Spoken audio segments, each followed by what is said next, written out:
Are the Dodgers that much better than everybody else? They're good. They're really, really good. I love what the Padres have done. They're not going to make it easy on them, right? And that started last year. They kind of put their stake in the ground and said, "Here we are." And so now with the Los Angeles Dodgers, they're in good shape. They're really deep in pitching. When Andrew Friedman first took over, when he came over from Tampa, they actually got caught not being deep enough with pitching. And since then, the first couple of years, they were thin after a couple of injuries, and they realized they were scrambling even to fill out their rotation. They've never made that mistake again.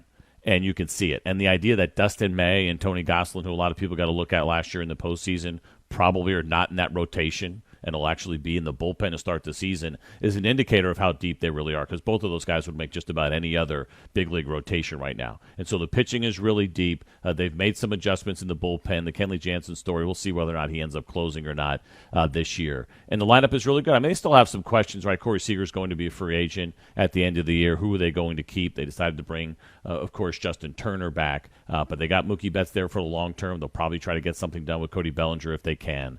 They're deep. They're really good. They got some good catching that's coming through their system. They are the team to beat in the National League. But I will tell you this: I think after watching the offseason kind of unfold, right? It went Darvish, and then it went Blake Snell. It's okay. If you were to ask people that cover the game nationally, who's your NL West winner, they would have started leaning. You would have seen a few more Padres. Then all of a sudden, the Dodgers come back. It's Trevor Bauer. It's Justin Turner. Okay, never mind. It's actually the Dodgers at maybe 90%. And then we see Fernando Tatis Jr. get done. There's been this back and forth, and even though the Dodgers are still heavy favorites, kind of guessing here, I'd say 6.5 to 7 out of 10 would pick the Dodgers, which means that the Padres still really have a chance, and it's going to be a lot of fun to watch 19 times this year.